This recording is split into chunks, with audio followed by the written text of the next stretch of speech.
Welcome to Pomodoro Joe for Saturday, July 29th, 2023. Today we're doing LeetCode problem 808, soup servings. This is a medium problem. There are two types of soup, type A and type B. Initially, we have n milliliters of each type of soup. There are four kinds of operations. Number one, you can serve 100 milliliters of soup A and 0 milliliters of soup B. Two, you can serve 75 ml of soup A and 25 of soup B. Three, serve 50 of soup A and 50 of soup B. And 4. Serve 25 of soup A and 75 of soup B. When we serve some soup, we give it to someone and then we no longer have it, all right? Each turn, we will choose from each of the four operations with an equal probability. That's 0.25. If the remaining volume of soup is not enough to complete the operation, we will serve as much as possible. We stop once we no longer have some quantity of both types of soup. Note, this is interesting, that we do not have an operation where all 100 milliliters of soup B are used first. That's a strange way of putting it, but basically we don't have an operation where we use 100 milliliters of soup B. Okay. Return the probability that soup A will be empty first, plus half the probability that A and B become empty at the same time. Answers within 10 to the negative fifth of the actual answer will be accepted. All right, and then we have some example.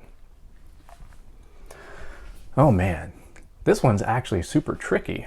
This is not a medium problem. This is like a medium plus plus, possibly even a hard problem. All right, how do we approach this? Well, we could approach this where we go through, basically have a recursive solution, where we pass down the remaining amount of soup, and we do each one of our operations. So operation 1, 2, 3, and 4, and recurse. All right, that seems pretty straightforward. So let's do that. Let's do a recursive solution. We'll put 25 minutes on the Pomodoro timer and we will get started.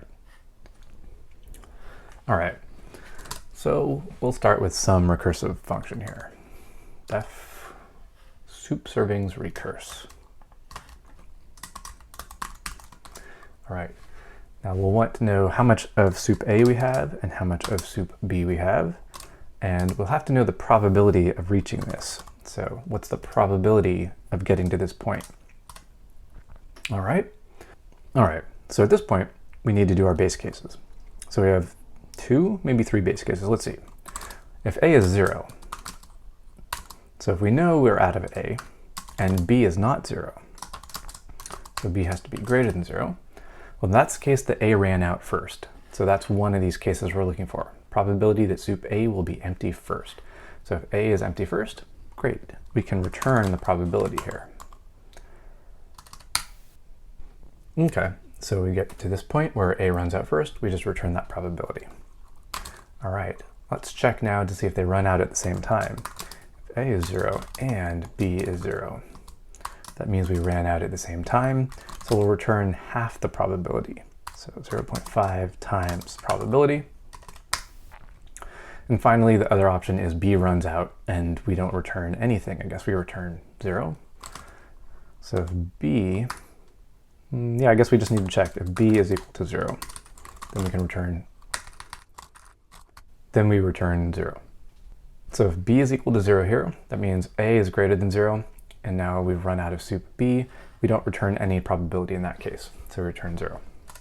All right, then we have 4 options. Option 1, well, that's going to be our recursive call here.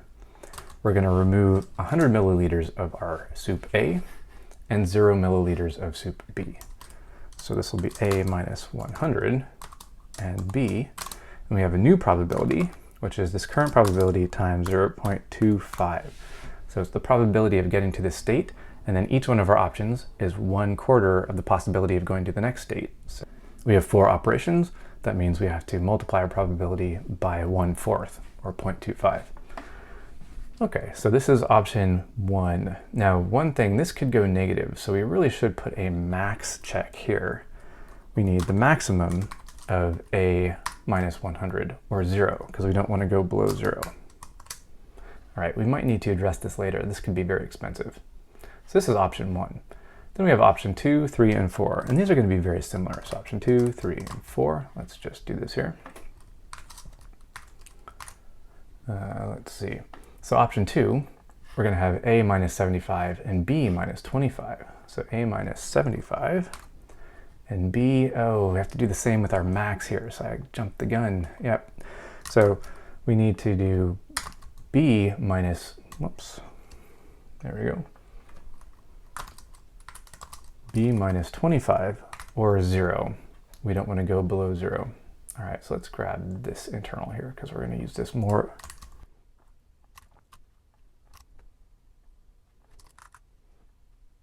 Okay, so it looks like we've got 100 and 0. So that's a minus 100, b minus 0. Then we have a minus 75 and b minus 25. Then we have a minus 50 and b minus 50.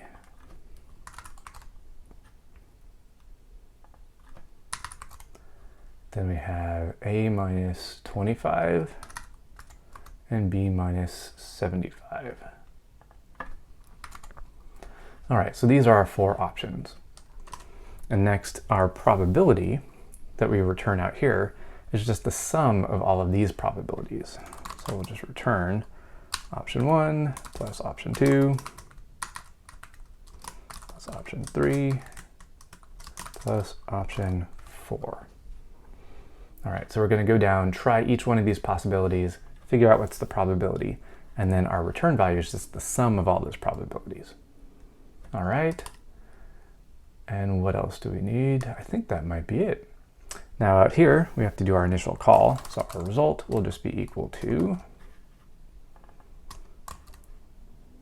our recursive call.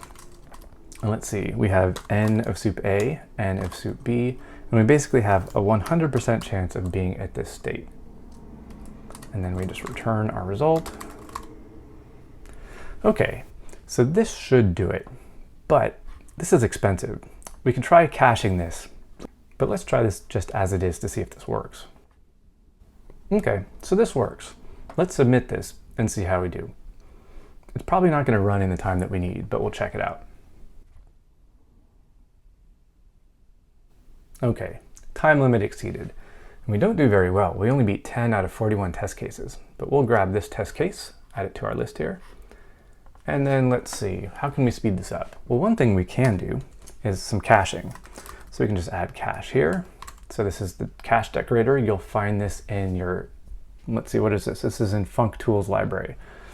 So let's see if this makes any difference. And this works. All right, let's submit this and see if we can pass all the tests. Oh, we get a maximum recursion depth exceeded.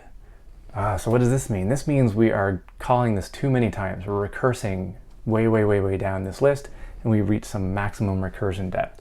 So there's something that we can do to avoid all this recursion.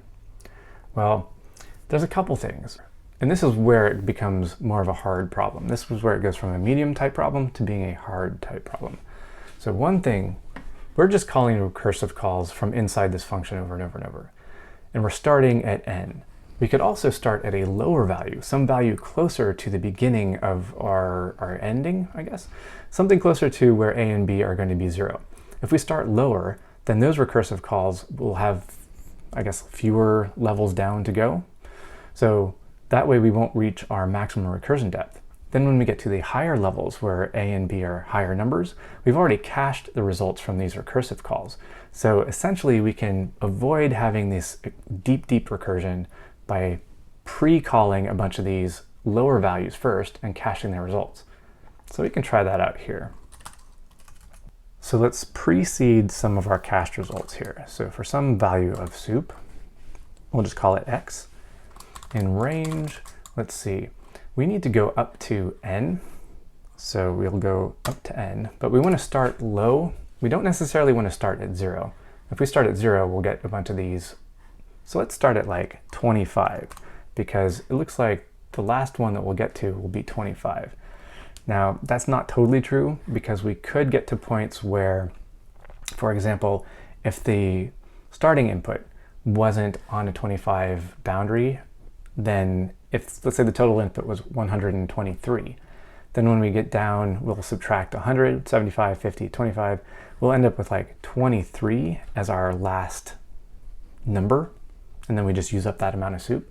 So this actually might not save us that much, but we'll try it. So we'll go in range from 25 to n, and we'll take steps of 25. So we'll go 25, 50, 75, 100. All right. And we'll just pre-call this soup serving recurse. And we'll pass in this amount of soup. And now what's our probability? Well, this is going to be a problem. I don't know the probability at this point. So is there something we can do to eliminate passing the probability down through all the ranks? So one thing we could do here is instead of passing the probability down, we could get to the end and then pass a multiplier back up.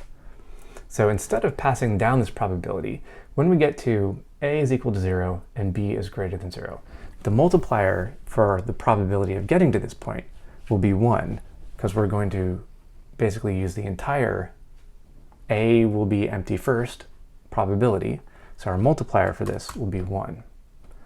What about this? When we get to a and b, well, we've already shown our multiplier. We just return 0.5. And then if we get to b is empty, our multiplier is 0. So we've kind of switched this around. Instead of passing a probability down, we're going to pass a multiplier back up. So let's remove that, get rid of that probability there. That means down here, though, we're not passing this probability down. We need to move this probability to the outside of our function. So we're returning the multiplier, and we need to multiply our probability by this amount. So we actually reduce this and just pull that probability outside of our function call. And we basically need to do that for all of these.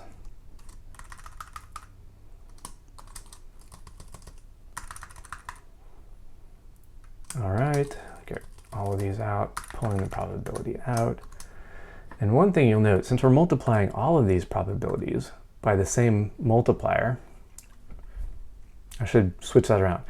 As you'll notice, we're multiplying the same probability by all these multipliers. We could just add these up and factor this out. So let's do that. So let's just add all these up, and we'll factor out this one multiplier, or the probability here, times 0.25. All right, so this one might be a little bit more confusing. Essentially what we're doing is we're passing back a multiplier. How much of the probability do we want to use for this particular path? So if we get a is equal to 0, but we still have some soup b, in that case our multiplier is 1.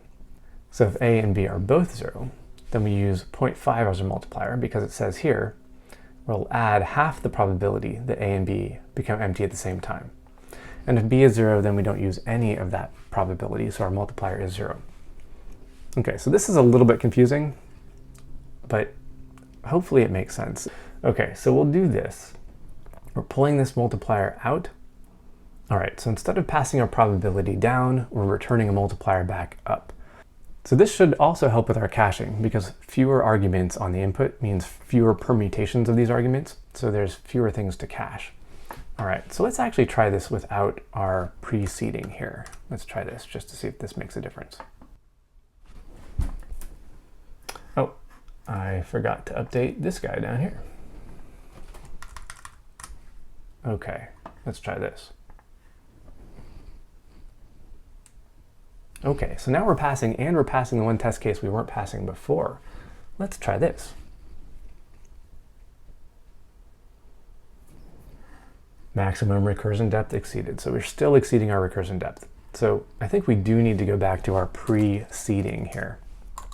So for every amount of soup x in range, and again, we're just going to go from 25 up to n, although n might be too high, because we're already going to call n down here. But hey, we'll give it a shot. We'll go from 25 to n with a step of 25. And then we'll just call our soup serving recurse with this amount of soup. Okay, so we're basically preceding the cache starting at a low number to try to reduce the amount of recursion depth we have. We'll see if this makes a difference.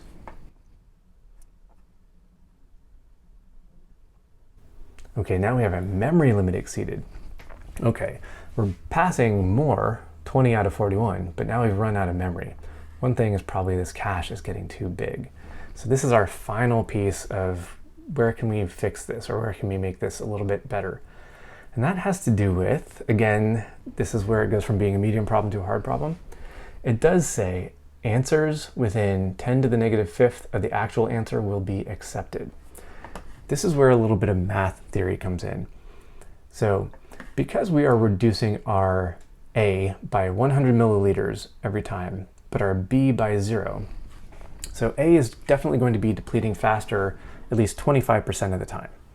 So much more of the time, A is depleting much faster than B. So as we get bigger and bigger values of N, this will tend to dominate how much of our soup is being depleted. So we will get closer and closer to our maximum value of 1. So as we get closer and closer to 1, then we're getting closer and closer to some small fraction below 1. So as soon as we get to some point that's close to our maximum, which is 1, minus this precision, then we can just exit, we're done. So this is, again, one of these things where it goes from being a medium problem to being a hard problem. So we'll keep track of this result.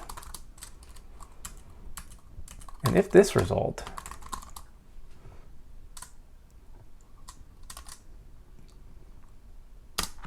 is greater than 1 minus, let's actually put some parentheses here, 1 minus 1 e to the negative 5.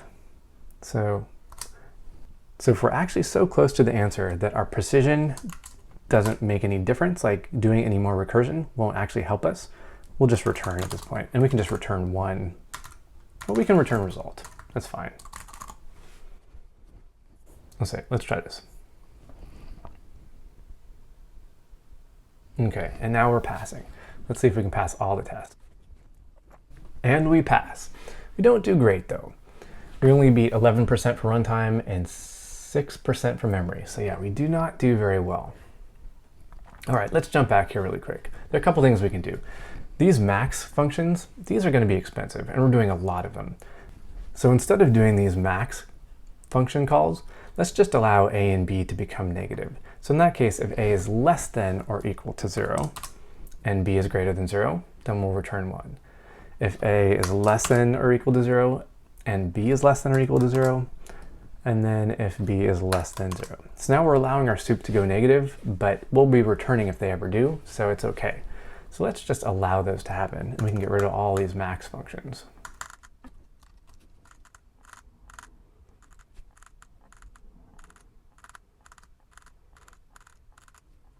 All right, that looks a lot cleaner.